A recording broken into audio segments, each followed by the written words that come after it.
Olá, queridos, sejam bem-vindos a mais um vídeo aqui no canal Rodrigo Campos, Caminhante Aprendiz.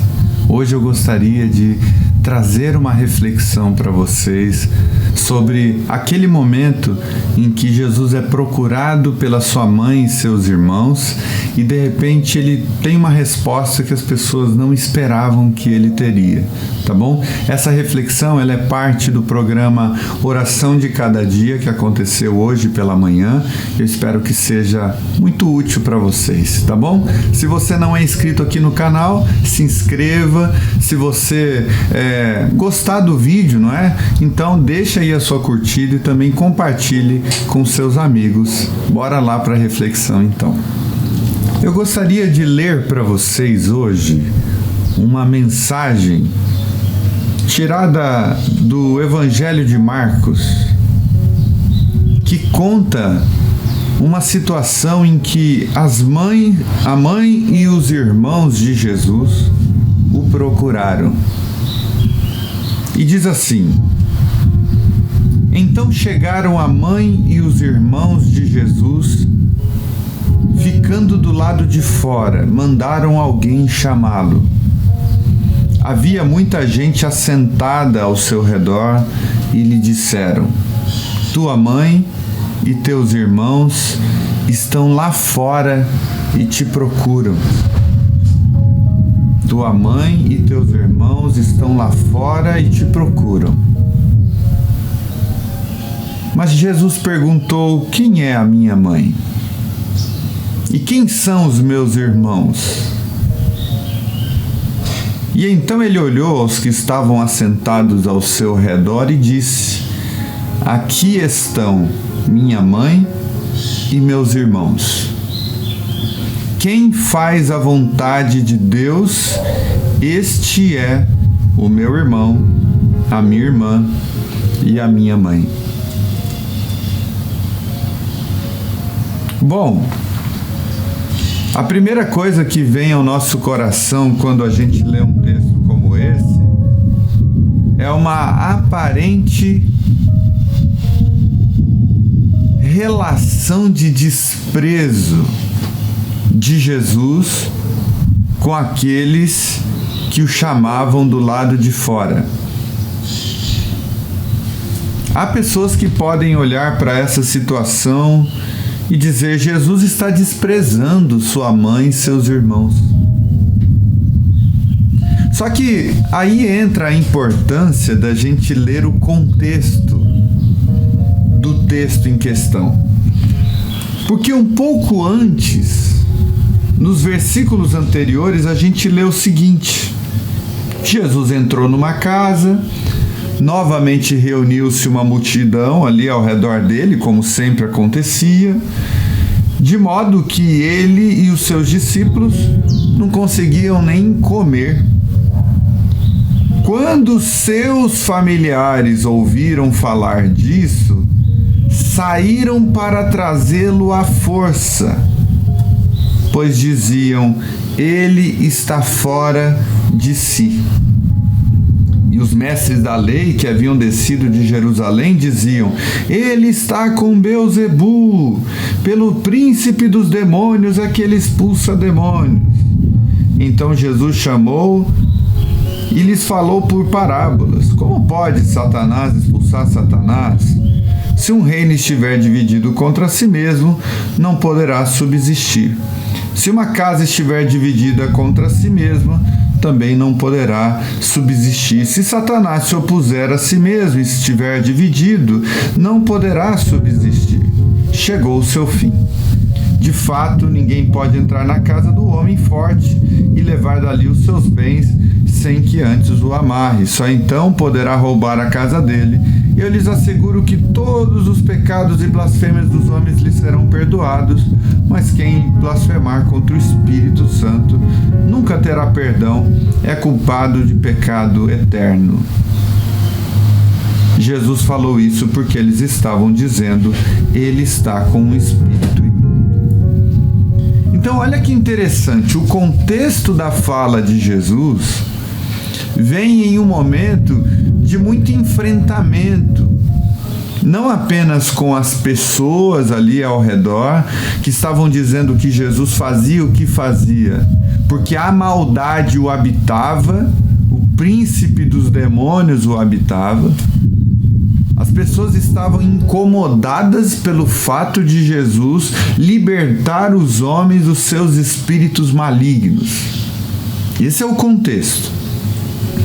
E os familiares de Jesus, ao invés de estarem preocupados com o que está acontecendo em favor de todos os homens, em favor da humanidade, ao invés de serem gratos a Deus por essa luz que estava iluminando toda a humanidade, eles estavam preocupados com outras coisas.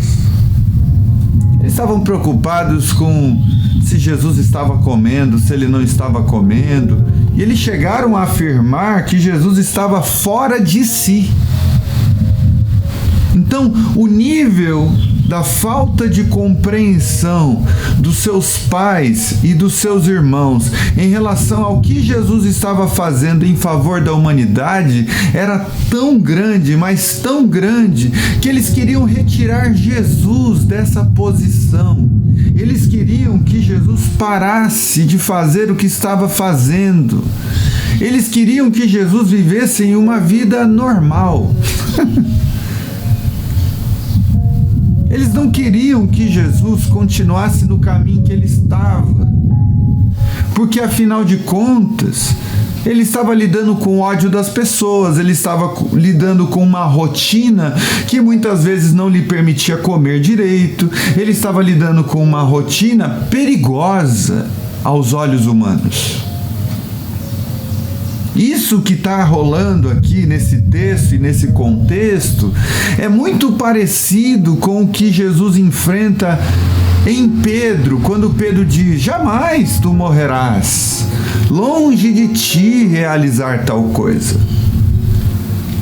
Com uma santa preocupação, entre aspas, com o bem-estar de Jesus. E para Pedro, Jesus disse: arreda, Satanás, porque não cogitas das coisas de Deus, mas do mundo.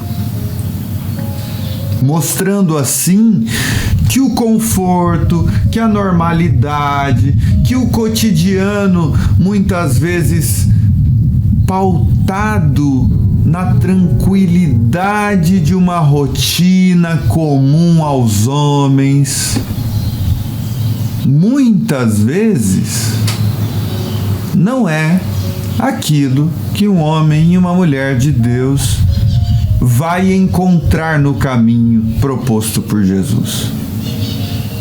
Nós não somos idólatras da normalidade. Nós não somos idólatras de uma vida em que para nós está tudo bem comer, beber, trabalhar e dormir. Quem é do Evangelho não está preocupado apenas com a vida que as pessoas acham que a gente tem que viver. Na rotina proposta pelo Evangelho, cabem muitas outras coisas, inclusive o não comer como quando todo mundo estaria comendo. Na rotina proposta pelo Evangelho, cabe uma generosidade que nem sempre está atrelada ao total equilíbrio financeiro. Como os irmãos da Macedônia, que deram do que tinham e deram para além do que tinham. Foram generosos para além da normalidade. Na rotina proposta pelo Evangelho, muitas vezes o sacrifício encontra também o seu lugar. Lembre-se de Jesus, que acabou de saber que João Batista havia sido decapitado. Ele até num primeiro momento planejou ir para um lugar deserto para poder lidar com aquela notícia, mas de repente, quando ele atravessa o mar, ele encontra uma multidão sedenta por pão. sedenta por conselho, por orientação.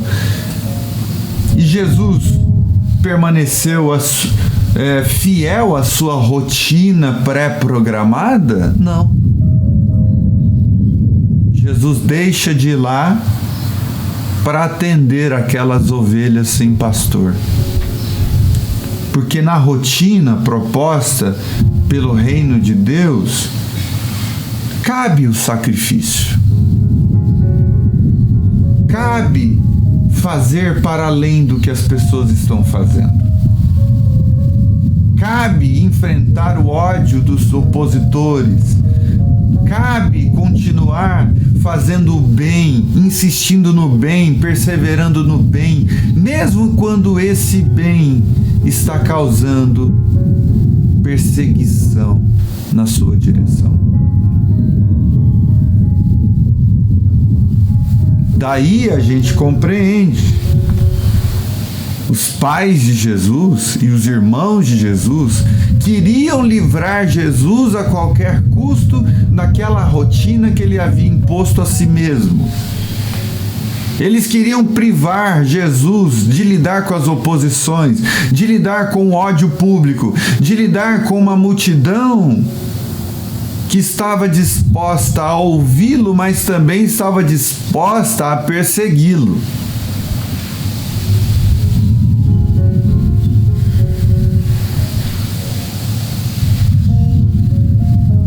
Daí nós chegamos no texto que nós lemos no início.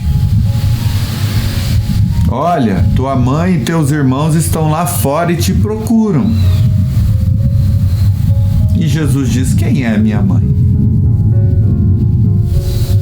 Quem são meus irmãos? Então ele olhou aos que estavam assentados ao seu redor e disse: aqui estão minha mãe e meus irmãos, porque quem faz a vontade de Deus, este é meu irmão, minha irmã e minha mãe.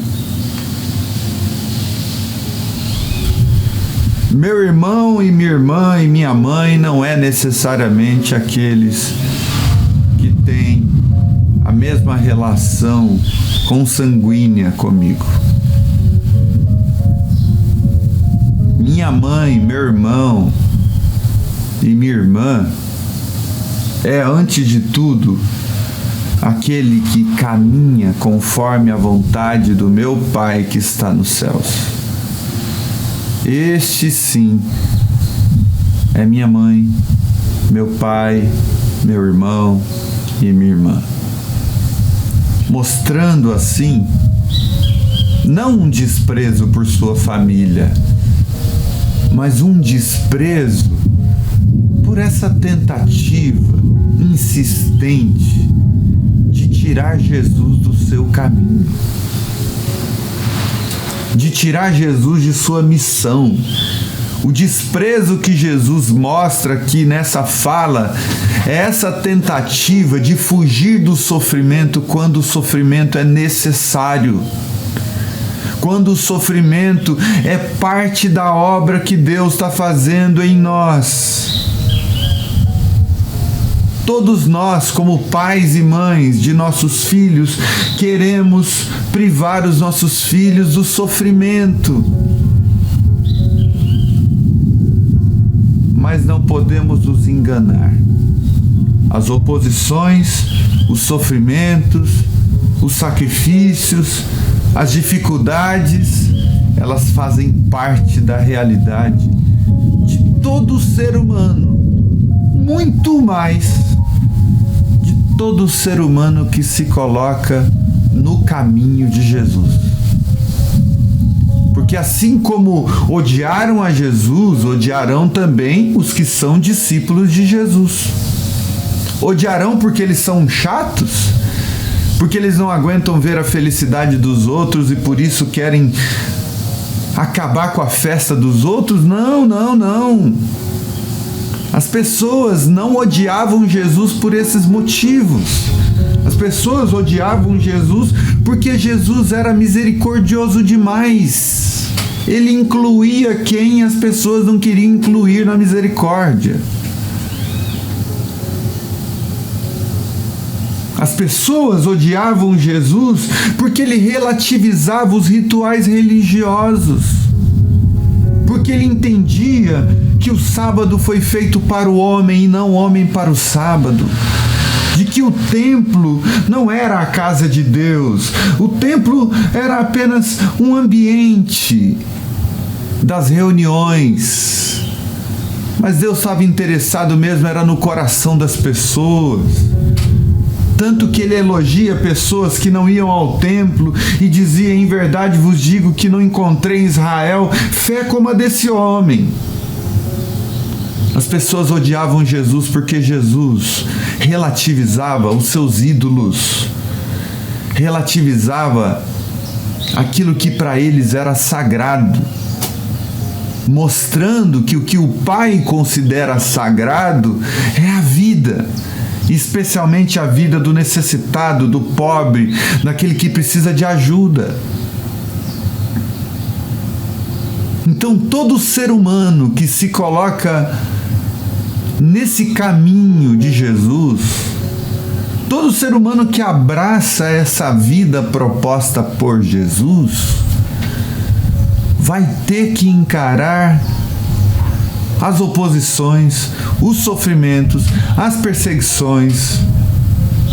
E em meio a essas perseguições, esse ser humano vai ter que lembrar-se das palavras de Jesus que disse: felizes são vocês quando forem perseguidos por causa do meu nome. Felizes são vocês, homens e mulheres, que são perseguidos por causa do meu nome. Bem-aventurados serão vocês quando por minha causa os insultarem, os perseguirem, levantarem todo tipo de calúnia contra vocês. Se alegrem, se regozijem, porque grande é a sua recompensa nos céus. Porque da mesma forma perseguiram os profetas que vieram antes de vocês. Bem-aventurados são vocês. Todo aquele que cultiva essa mentalidade é irmão de Jesus. Todo aquele que está disposto a negar-se a si mesmo, a tomar a sua cruz e a segui-lo, é irmão de Jesus. Todo aquele que não está preso no seu próprio conforto, nas suas próprias riquezas, que não se rendeu a Mamon, que não se rendeu às ofertas da lucratividade, todo ser humano que não se rendeu às cobiças e à soberba da sua própria interioridade, todo ser humano que aceita com gratidão a Deus o fato de que as perseguições, as lutas e as dificuldades são parte do caminho e às vezes são sinais de que nós estamos no caminho certo. Foi o que eu falei para um amigo ontem. Meu amigo, esse é um sinal de que você está no caminho certo.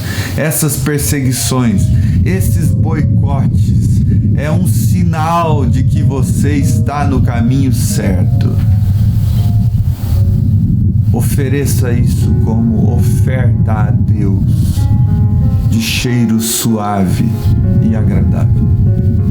Porque da mesma forma, os profetas que vieram antes de você, antes de nós, sofreram as mesmas coisas, foram boicotados da mesma forma, sofreram perseguição da mesma forma, mas não negociaram a sua fé. não negociaram a sua consciência em Deus. Amém, queridos? Amém? Então, eu quero deixar isso para o seu coração. Guarde isso. Essa palavra de Jesus, a sua mãe, aos seus irmãos, era a demonstração de que ele não arredaria o pé do seu caminho. De que aos olhos humanos pode ser ruim. De que aos olhos humanos pode ser às vezes até um sofrimento desnecessário. Vocês estão ficando sem comer. Vocês insistem em um discurso, em uma prática de vida que está gerando ódio das pessoas ao seu redor. Não faz sentido. A mãe e os irmãos de Jesus querem tirar Jesus dali logo. Para de falar o que você está falando. Para de continuar nesse caminho que você está. Vem comer, volta para a rotina. Não vai dar bom esse negócio. Não vai acabar bem esse estilo de vida. Mas Jesus diz: quem é meu irmão e minha irmã? Quem é meu pai e minha mãe?